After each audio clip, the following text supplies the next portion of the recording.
The day I made my boss regret saying just follow the manual. So this happened about 3 years ago, but I still get texts from former coworkers asking if I remember the incident. Yeah, I remember. Hard to forget the week I accidentally brought a regional logistics network to its knees by doing exactly what I was told to do. I need to set some context here because the malicious compliance doesn't make sense without understanding how absolutely Byzantine our system was. Background. Welcome to regional distribution hell. I worked as a logistics coordinator for a mid-sized pharmaceutical distribution company.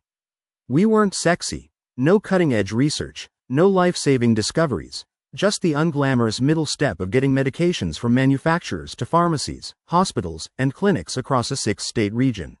Think of us as the postal service, but for drugs that could kill you if stored wrong, and with about 10,000% more regulatory paperwork. My job involved coordinating shipments between our main warehouse and 23 smaller distribution hubs. This meant managing temperature-controlled trucks, ensuring chain of custody documentation, juggling delivery windows, and basically playing the world's most stressful game of Tetris with refrigerated insulin and time-sensitive chemotherapy drugs. I'd been doing this for 4 years. I was good at it. My on-time delivery rate was 99.7%. I'd never had a cold chain violation, and I had genuine friendships with drivers who'd been doing this for decades. I knew which routes had construction, which pharmacies would accept deliveries through their back entrance after hours, and which hub managers would actually read their emails. The key thing to understand is that while we had standard operating procedures, the reality of logistics meant you needed discretion. A driver calls in sick? You know which route can be combined with another. A hub runs low on a critical medication? You know how to shuffle priorities without violating any transport regulations. A massive storm closes I-70? You know the alternate routes and which drivers are comfortable handling them. Enter Marcus, the new regional operations manager. Marcus arrived in January, hired from outside the company by corporate. He came from a large national retail chain's distribution network, the kind where everything is standardized, every warehouse is identical, and every process has been optimized by consultants with MBAs. Pharmaceuticals? Not quite the same beast. First meeting, Marcus spent 45 minutes explaining his vision of operational excellence through standardization. He had a PowerPoint. It had a lot of synergy in it. He talked about eliminating cowboy logistics and bringing professionalism to the distribution network. I should mention, I'm not a cowboy. I'm a 34-year-old woman who wears cardigans and drinks herbal tea. But sure, Marcus. The first few weeks were fine. Marcus observed, asked questions, nodded thoughtfully. I actually thought he might be okay. He seemed smart enough, asked some decent questions about our regulatory requirements. Then he got comfortable. The micromanagement begins. It started small. Marcus wanted CC'd on more emails. Then all emails. Then he wanted advance notice before any non-standard routing decisions. Then he wanted approval for any routing decisions, period. Just run it by me first, became his catchphrase. The problem? Logistics doesn't wait for approval. When a driver texts you at 6 a.m. that they've got a flat tire outside Columbus, you need to make a call now. The insulin he's carrying needs to stay between 36 to 46 degrees Fahrenheit, and his backup refrigeration unit only has 4 hours of battery. I tried explaining this multiple times. Then build more buffer time into the schedule, Marcus said. Marcus, we're already working with tight windows. These are medication deliveries. Pharmacies need their inventory. Then they should order better. Okay, it got worse. Marcus discovered our SOP manual, all 347 pages of it. This thing was a relic, originally written in the late 90s and updated in the most patchwork way possible. It contained procedures for equipment we hadn't used in a decade, references to software we'd migrated away from in 2015, and my personal favorite, a 6-page section on properly filling out carbon copy triplicate forms that we'd replaced with a digital system in 2019. Nobody actually followed the manual. It was like the Bible, theoretically important, occasionally referenced, but you didn't exactly live your life by Leviticus. We had the real procedures, the ones that actually worked, passed down through training and experience. Marcus, however, fell in love with this manual. I think he saw it as proof that we had been cowboys, that there were proper procedures we'd been ignoring. The turning point. Just follow the manual. The breaking point came on a Tuesday in March. I just executed what I considered a pretty solid logistics save. One of our hubs in rural Kentucky had a refrigeration unit fail overnight. They had about $250,000 worth of temperature-sensitive inventory that would expire if we couldn't get it redistributed within 6 hours. I redirected 2 trucks, borrowed capacity from a hub in Tennessee, coordinated with 4 different pharmacy chains to accept earlier than scheduled deliveries, and got every single unit safely delivered or relocated. 0 waste, 0 violations. Pharmacies actually thanked us for being proactive. I was pretty proud of myself. Marcus called me into his office at 4 p.m. We need to talk about this morning's situation. The Kentucky hub? Yeah, that was a close one, but we managed to. You didn't follow procedure. I blinked. I'm sorry? Marcus pulled out a printed copy of my morning's emails and routing changes. He'd highlighted things. There were a lot of highlights. You redirected the Route 7 truck without approval. You authorized an emergency transfer without filling out an ET4 form. You contacted pharmacy clients directly without going through customer service. You modified delivery schedules without a schedule variance request. Should I go on? Marcus, there wasn't time for. There's always time to follow procedure, Sarah. That's why we have procedures. He tapped the 347-page SOP manual sitting on his desk. Everything you need to do your job is right here. If everyone just followed the manual, we wouldn't have these chaotic situations. The chaotic situation was a broken refrigerator. I didn't create that, no, but you created chaos in how you responded to it. Going forward, I need you to follow the procedures as written. All of them. That's not negotiable. I took a breath. Marcus, some of those procedures are outdated. The ET4 form doesn't even exist in our current system anymore. And the schedule variance request takes a minimum of 2 business days to approve, which then you need to plan better so you're not in situations where you need emergency authorization. This is the moment. This is where I should have escalated to his boss, gone to HR, documented everything. But I was angry and tired, and I made a decision. So you want me to follow the manual? Exactly as written. Exactly as written. That's literally your job description, Sarah. Every procedure, every form, every approval chain. Yes. Is that going to be a problem? I smiled. Not at all. I can absolutely do that. The planning phase. Reading the sacred texts. That night, I took the SOP manual home. All 347 pages. I read it like a law student studying for the bar exam. I made notes. I cross-referenced sections. I found contradictions, outdated protocols, and procedures that would be absolutely crippling if actually implemented. Some highlights. Section 4.2. Routing approval process. All route changes, including minor deviations due to traffic, road conditions, or driver discretion, must be submitted via Form RTA-7, Route Transportation Adjustment, to the Regional Operations Manager for written approval before implementation. Approval turnaround, 24 to 48 hours. Section 8.1. Temperature monitoring documentation. All temperature readings for climate-controlled cargo must be manually recorded on Form TM3, Temperature Monitoring Log, at intervals not to exceed 30 minutes. Driver must sign each entry. Coordinator must countersign within 2 hours of delivery completion. The TM3 form? We'd replaced it with automated digital monitoring in 2016. Our trucks had sensors that transmitted real-time data, but the manual still specified the paper form. Section 12.4. Client Communication Protocol. All client communications must be initiated by the Customer Service Department. Logistics coordinators are not authorized to contact clients directly except in cases of immediate safety concerns, defined in Appendix G, subsection 2.4.1, paragraph 3. All routine communications must be submitted via Form CC1, Customer Communication Request, to customer service for processing within 3 to 5 business days. Section 15.7, Equipment Inspection. All delivery vehicles must undergo a complete safety inspection documented on Form V2, Vehicle Inspection Report, before each use. Inspection must be performed by a certified logistics coordinator and include all 47 checkpoint items. Estimated completion time, 45 to 60 minutes per vehicle. We had 31 trucks in regular rotation.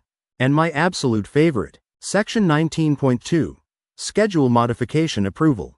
Any modification to established delivery schedules, regardless of reason, requires submission of Form SVR8, Schedule Variance Request.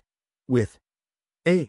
Detailed justification. B. Impact assessment. C. Client notification verification. D. Driver acknowledgement. E. Hub manager approval. F. Operations manager approval. G. Compliance officer review. Minimum processing time: 48 hours. I made a spreadsheet. I calculated how many hours of labor would be required to actually follow these procedures. For my role alone, following every requirement would take approximately 14 to 16 hours per day. I documented everything, every conversation with Marcus, every email, every time he'd said, "Follow the manual." I forwarded copies to my personal email. Then I sent Marcus a very professional email. "Marcus, per our discussion yesterday, I want to confirm my understanding. You're requiring that I follow all standard operating procedures as documented in the current SOP manual, correct? I want to make sure I'm completely clear on expectations going forward. Please confirm." Sarah. His response came 20 minutes later. Sarah: "Yes, follow the manual. That's the standard I'm holding everyone to." Marcus: "Perfect. Week 1. The malicious compliance begins. Monday morning, I arrived at 6 a.m. First thing I did was print out about 200 copies of various forms. Then I started following procedures. Our first delivery of the day was scheduled to leave at 6:30 a.m. Standard route, same as we'd run every Monday for 2 years. I pulled Form V2, Vehicle Inspection Report, and met the driver, Mike, at the truck. "Sarah, what are you doing?" "Pre-departure vehicle inspection. It'll take about 45 minutes. We've been doing this route for." "I know, Mike, but we need to follow procedure." Mike's a veteran. He saw where this was going. "This is about Marcus, isn't it? I'm just doing my job exactly as specified." We went through all 47 inspection points. Tire pressure, fluid levels, lights, reflectors, brake pad thickness, mirror adjustment, windshield wiper condition. By the time we finished, we were 50 minutes behind schedule. "Okay," Mike said, "so what now?" "Now you're behind schedule. So according to Section 19.2, I need to file a schedule variance request before you can depart." Sarah: "It's okay. The form only takes about 20 minutes to fill out. Then it needs to go to you for driver acknowledgement, then to the hub manager for approval, then to Marcus for operations manager approval, then to compliance for review. Should hear back in 48 hours. Mike stared at me. "The pharmacies on my route need their insulin today." "I know. Unfortunately, I don't have authorization to modify the schedule without following the proper procedure." To Mike's credit, he didn't argue. He just pulled out his phone and started texting his wife that he'd be home today after all. I repeated this process for all 6 departures scheduled that morning. By 9 a.m., not a single truck had left the facility. By 10 a.m., Marcus's door flew open. "Sarah, why are 6 fully loaded trucks sitting in the parking lot?" I looked up from the stack of forms I was filling out. "They're behind schedule due to the required pre-departure inspections. I've submitted schedule variance requests for all of them, but we won't have approval for 48 hours. The inspections don't take that long. Section 15.7 specifies all 47 checkpoint items. It takes approximately 45 to 50 minutes per vehicle when done properly. We don't actually do those inspections every single day. You told me to follow the manual. It's right here in Section 15.7.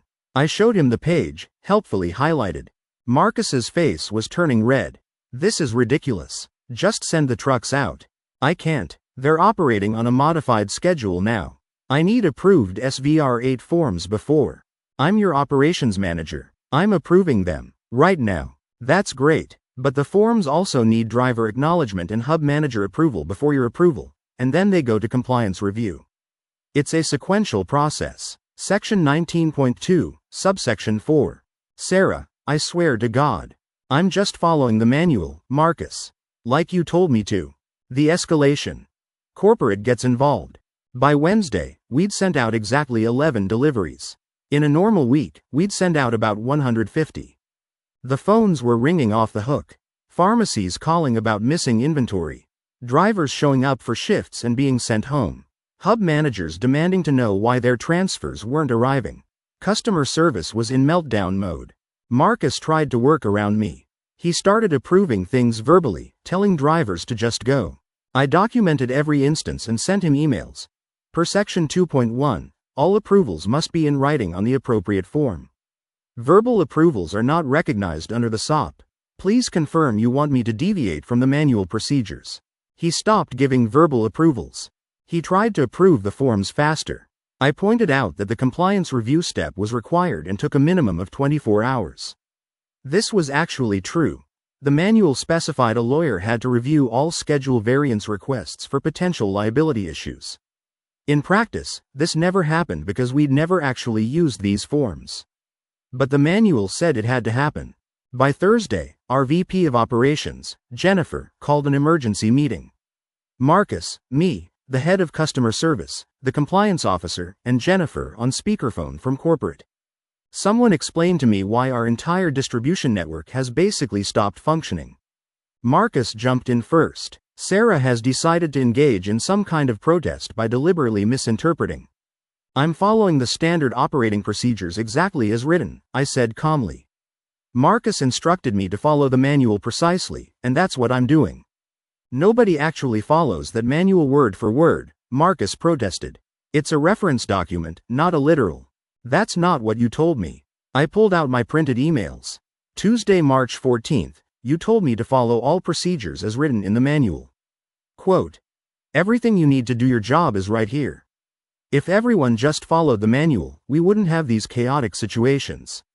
You also said it was non-negotiable and literally my job description. The compliance officer, Tom, had gone very quiet. He was flipping through the manual, his face getting progressively more worried. Jennifer's voice came through the speaker. Tom, is Sarah actually following the documented procedures? Yes, Tom said quietly. Every single one. And are these procedures problematic? Jennifer, I don't think anyone has actually read this manual in its entirety since maybe 2005. It's a Frankenstein's monster of outdated protocols, replaced systems, and procedures that made sense 20 years ago. If we actually followed it word for word, we'd grind to a complete halt, which is exactly what's happening. So Sarah is right? She's doing what she's supposed to do. Tom looked at me. There was something almost like respect in his eyes. According to the documented SOPs that Marcus insisted she follow? Yes, she's in complete compliance. Marcus was turning purple. This is deliberate sabotage. She knows these procedures are outdated. I told you they were outdated, I said. In your office. You said there was always time to follow procedure and that if I just followed the manual, we wouldn't have chaotic situations. So I'm following the manual. You're deliberately interpreting. I'm not interpreting anything. I'm reading what it says and doing it. The fallout spreads. More problems emerge. Friday morning brought a new disaster. One of our hubs in Ohio called in a panic. Their refrigeration unit was showing temperature warnings. Under normal circumstances, I would have immediately started coordinating an emergency redistribution of their inventory, exactly like I'd done with Kentucky a few weeks earlier. Instead, I pulled out Form ER1, Emergency Response Initiation Form. The form required detailed description of emergency, 2 to 3 paragraphs. Assessment of risk level, with reference to risk matrix in Appendix D. Proposed response plan, minimum 1 page. Cost estimate for response. Alternative options considered, minimum 3. Impact assessment if no action taken. Signatures from Hub Manager, Facilities Manager, and Operations Manager. I started filling it out. The Hub Manager called me directly. Sarah, we've got maybe 3 hours before we start losing product. Can you start moving? I can't authorize an emergency response without an approved ER1 form. How long does that take? I've never actually filled one out before. Give me an hour to complete it, then it needs to route through the approval chain. Marcus would need to approve it. Marcus isn't even in the office today. He's got some conference. Then I guess we wait until Monday. There was dead silence on the line. Sarah, we're going to lose almost $400,000 in inventory. I know, it's unfortunate, but Section 17.2 is very clear. No emergency actions without proper authorization. This is insane. I'm just following the procedures. The Hub Manager did what I expected. He escalated directly to Jennifer. By noon, Jennifer had called another emergency meeting. The breaking point. Marcus's last stand. Jennifer flew in for this one. In person, she did not look happy. Explain to me, she said, looking at Marcus, why you insisted that Sarah follow an obviously outdated and dysfunctional procedures manual.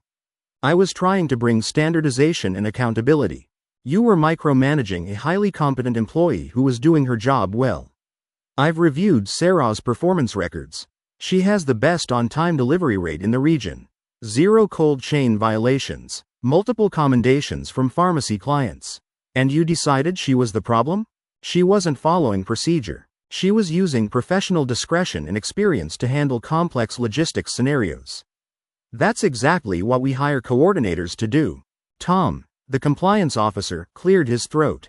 Jennifer, we have a bigger problem. I've been reviewing this manual more carefully. We're technically out of compliance with current FDA regulations in about 30 different ways. The procedures in here reference old temperature monitoring standards, outdated transportation requirements, and record-keeping procedures that don't meet current guidelines. The room went very quiet. If an FDA auditor looked at this and compared it to our actual practices, we'd fail the audit. But if we actually followed this manual, we'd also fail because the manual itself is non-compliant with current regulations. Jennifer closed her eyes. How did this happen? The manual gets updated piecemeal when people remember to do it. Nobody actually uses it as an operational guide, so nobody noticed it had become basically unusable. It's been treated as a formality for probably a decade. And Marcus decided to enforce it without actually reading it. Marcus tried one more defense. Sarah could have just talked to me about the issues with the manual instead of deliberately. I did talk to you, I said quietly. Multiple times. I told you the procedures were outdated. I explained why we needed discretion. You told me I was making excuses and that there was always time to follow procedure. You made it very clear that you wanted the manual followed exactly. So I followed it exactly. You knew what I meant. Did I? Because you were extremely clear. You even put it in writing. I slid the printed emails across the table. Jennifer looked at them, looked at Marcus, and made a decision. Marcus, you're being placed on administrative leave pending a review. Sarah, I need you to go back to doing your job the way you were doing it before Marcus arrived. I'm authorizing you to use professional discretion in all logistics decisions. We'll get the manual updated to reflect actual current practices. She looked at me. Can you get us back to normal operations? Yes, but we've got 6 hubs with backlogged inventory, about 35 delayed deliveries, and that Ohio situation needs to be handled in the next hour. Then handle it. You have full authority. I was out of that office in 30 seconds. The recovery. Putting out fires. The next 48 hours were brutal. I had to coordinate emergency transfers from Ohio. Got it done with 45 minutes to spare. Reschedule 35 delayed deliveries. Rebuild relationships with about a dozen angry pharmacy managers. Redistribute backlogged inventory across 6 hubs. Get all our drivers back on their regular routes. Mike, the driver from that first morning, brought me coffee at 11 p.m. Friday night when I was still in the office. You did good, Sarah. Someone needed to show that guy. I wasn't trying to show anyone anything, I said. I was just following procedure. He grinned. Sure you were. The aftermath. What happened next? Marcus never came back from administrative leave. 2 weeks later, we got an email announcing he'd decided to pursue opportunities elsewhere. The rumor mill said corporate offered him a choice between quitting and being fired for gross mismanagement. The SOP manual overhaul became a 6-month project. Jennifer brought in a consulting team, and I spent hours being interviewed about actual procedures versus documented ones. The new manual was 127 pages, actually usable, and had a built-in review process to keep it current. Tom from compliance told me privately that my strict adherence to the manual had actually helped the company. The review uncovered the FDA compliance issues before an actual audit did. They got everything fixed quietly. I got a bonus for identifying critical compliance gaps. My relationship with corporate changed. Jennifer started calling me directly for input on regional operations. I got promoted 6 months later to senior logistics coordinator with a 15% raise and actual authority to make decisions without someone micromanaging me. The best part? The new SOP manual's introduction explicitly states, this manual provides guidelines and frameworks for logistics operations. Coordinators are expected to use professional judgment and experience when handling complex or time-sensitive situations. Rigid adherence to procedure at the expense of operational effectiveness is not required or desired. I may have had some input on that wording. Lessons learned. Look, I don't actually recommend doing what I did. It was risky. It could have backfired. If Jennifer had sided with Marcus, I probably would have been fired. But sometimes the only way to show someone that their approach is dysfunctional is to do exactly what they're asking for, with precision and completeness, until the dysfunction becomes impossible to ignore. Marcus wanted control and standardization. He wanted to replace professional judgment with rigid procedure. He wanted to fix something that wasn't broken because it didn't match his mental model of how things should work. So I gave him exactly what he asked for. And it broke everything. The real lesson isn't about malicious compliance. It's about trust. Good management means hiring competent people and trusting them to do their jobs. It means understanding that experience and discretion matter. It means that not everything can or should be reduced to a procedure manual. Also, maybe actually read the procedure manual before you demand everyone follow it. Edit 1. A lot of people are asking if I felt bad about the pharmacies that didn't get their deliveries. Yes, absolutely. That was the hardest part. I made sure that nothing critical got delayed. Life-saving meds, chemotherapy drugs, anything time-sensitive for specific patients got handled through safety exceptions that even the manual allowed for. The delayed stuff was routine inventory restocks. Still not great, but nobody died because I was being petty. Edit 2. Someone asked about the Ohio hub situation. I did eventually file a safety exception to handle it before the full ER1 form was processed. The manual actually did allow for immediate action in cases of imminent product loss exceeding $100,000. But I let it get scary first. The hub manager knew I'd eventually invoke the exception. We'd talked about it, but letting it ride up to the deadline made the point about how dysfunctional the normal process was. Edit 3. For everyone asking, couldn't you have been fired? Yes, absolutely. This was risky. I had documentation showing Marcus explicitly ordered me to follow the manual, and I was technically in compliance with what he'd ordered, but a different manager or a different corporate culture might have just fired me for being difficult. I got lucky that Jennifer was reasonable and Tom from compliance backed me up. Don't try this unless you're prepared for it to go sideways. Edit 4. The company did have to do some rebuilding of client relationships. I wasn't involved in all of it, but I know the customer service team spent weeks apologizing and offering service credits. The company took the financial hit, but from what I heard, most clients were understanding once they learned we'd had a management transition and systems breakdown. Pharmaceutical distribution is complicated enough that a week of chaos, while bad, wasn't relationship ending. Edit 5. Yes, Mike the driver is real. Yes, he really did bring me coffee. He retired about a year ago and we still exchange Christmas cards. Good guy. TLDR. Micromanaging new boss demanded I follow outdated 347-page procedures manual exactly instead of using professional judgment. I followed every procedure literally, bringing our entire distribution network to a halt. Exposed major compliance issues and dysfunctional processes. Boss got managed out. I got promoted. Company rewrote their procedures manual to explicitly allow professional discretion. Sometimes malicious compliance is just compliance.